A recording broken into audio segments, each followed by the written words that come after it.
Hello, everybody. Welcome back to Art and Outdoor Life here with John.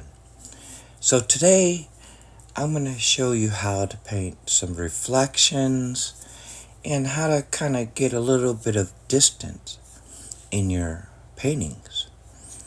Um, I'm trying this out here now. So, what I've done is, and you'll see it here in a minute, I'm using cerulean blue mixed with just a little bit of white and watered down on my palette just to get the sky going, just to get that sky. And you're going to see the reflections and how I do things. Okay. I do want to say Joe Menza Art has been teaching me for a while. I mean, that's how I got into this.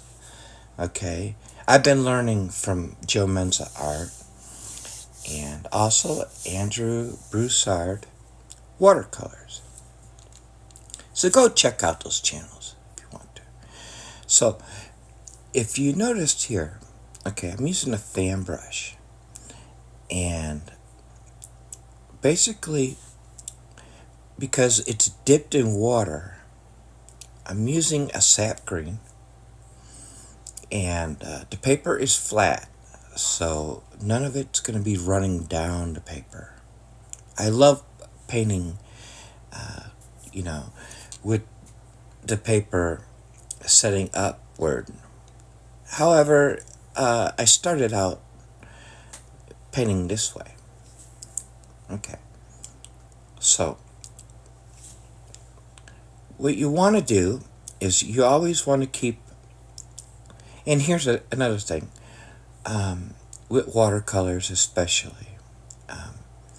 As the watercolor dries, okay, the water evaporates into the air. And this happens very quickly. And then everything becomes soft and not so transparent in certain colors. But what happens is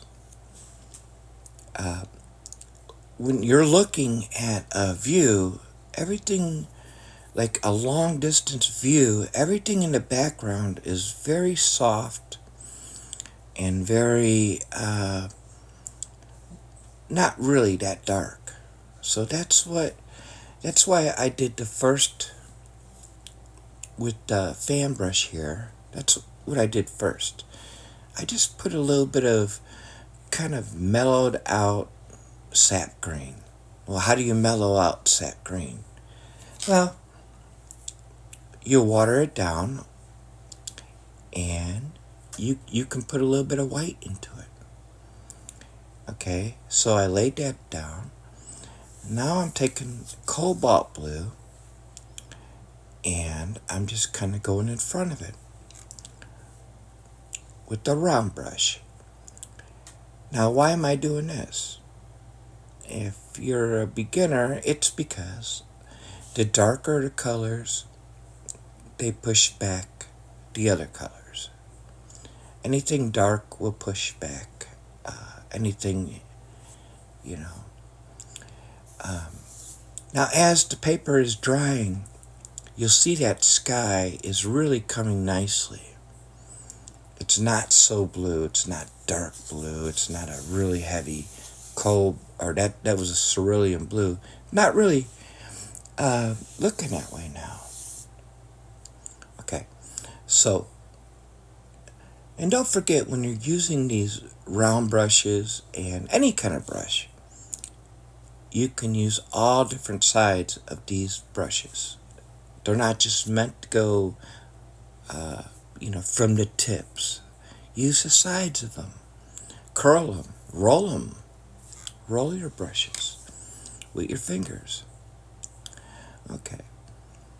So, what I did here was I put some raw umber and I put a little bit of white on the raw umber on my palette. Now, why would I do that? Because I'm still wanting this scene to fade. I'm wanting this painting to look like, as I'm painting, I'm pushing it away, if you can envision that. Okay, now, some of these colors, I'm going directly into the pigment without using any white, and that's to darken it up, like here I am, with some raw umber. And why am I doing that? Well, because it's right up front, and it's right up front. I'm just setting a scene in there. That is straight right here. I'm using a little bit of raw umber mixed with a little bit of Payne's Gray. And you can do this with, mix your raw umber with a little bit of Prussian blue or a little bit of, a darker blue, and water it up. Okay, now we got a reflection coming into this river, right? But it's really soft. It's real soft. Because it's not as hard, it's not as opaque as the tree line, okay? So here, it's not lemon yellow, it's a pale yellow, okay? And I'm putting the light on, okay? I'm calling it light. It's a pale yellow. And what it's doing is sporadically, I'm just putting it here and there. And now it's really making some of these trees pop out from the sunlight, right? I mean, think about it. You can't paint a sun. If you're looking at the sun, you don't see the sun, right? But when you look everywhere else, you see reflections of the sun. There's the palette. See, I have a little bit of white there and there, and then just a few colors. So if I want to really dilute my colors, what I do is I dilute my paint in water so it's not fresh from the tube. And then if I want it to be kind of milky, chalky looking, then I'll put a little bit of white, just a little bit of white in there. And that gives it kind of a distance. It gives it a feel. The paint, now it's wet on wet, okay? Everything is wet here. So with the hake brush, I'm using some raw umber again. And I'm just I'm fiddling around with it here, okay? This is watercolor paper, so it does have granulation. It does have teeth. It's 140 pound cold press. Now you see this shadow coming down from the tree line. Again, we're looking at a river, right? Okay, now this here, it doesn't look like it, but it is. It's actually raw sienna. Raw sienna, when put and diluted, almost gives it a yellow ochre kind of look, even though it doesn't appear to be that way right here. So with a fan brush, and I like these because they have the tips of them. If you work with them right and stuff, the tips of them kind of give the impression of tree branches or leaves or grass. So I'm using a Prussian blue here because now we're going to push everything backwards. We're going to push those trees back because the darker it is, everything that is light is going to kind of fade away in the background. And as you see, as I'm going through this, and the paint is kind of on these fan brushes, the paint kind of, it loses the color. It loses the thickness of the paint. And, yeah, because fan brushes do not hold a lot of water. You have to, keep going in and drying them off and that. So here I am. I put a little bit of that on there. Again, it's pale yellow. You can use a lemon yellow. I love lemon yellow, but I'm not using it here.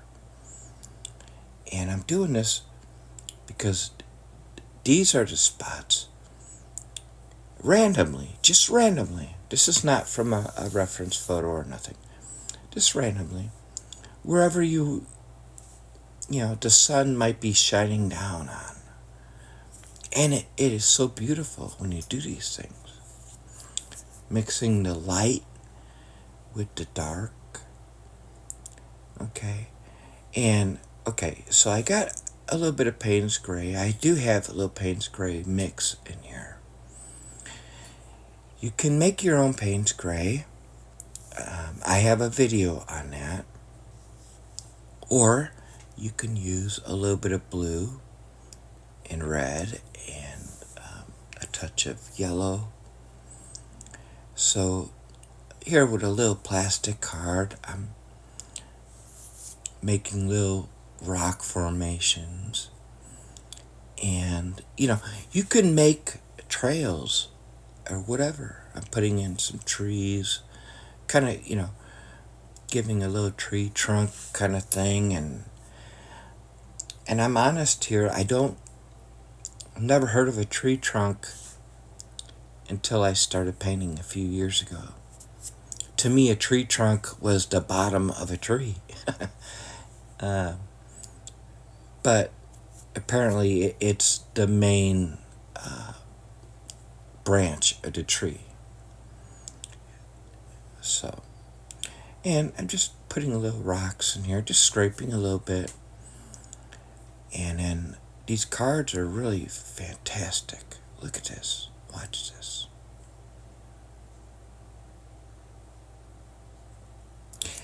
I want to thank you so much for viewing, and for you guys who keep coming back.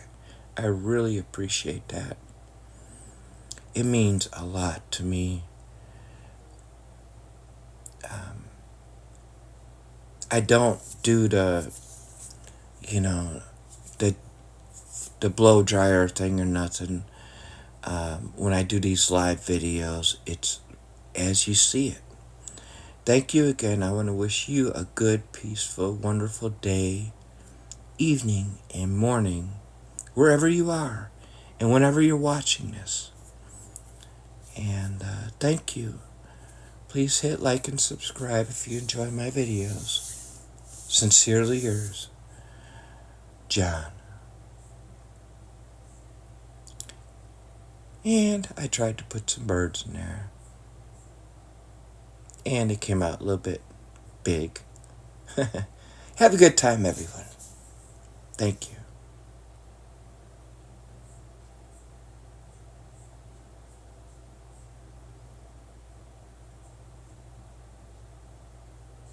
I'm just kind of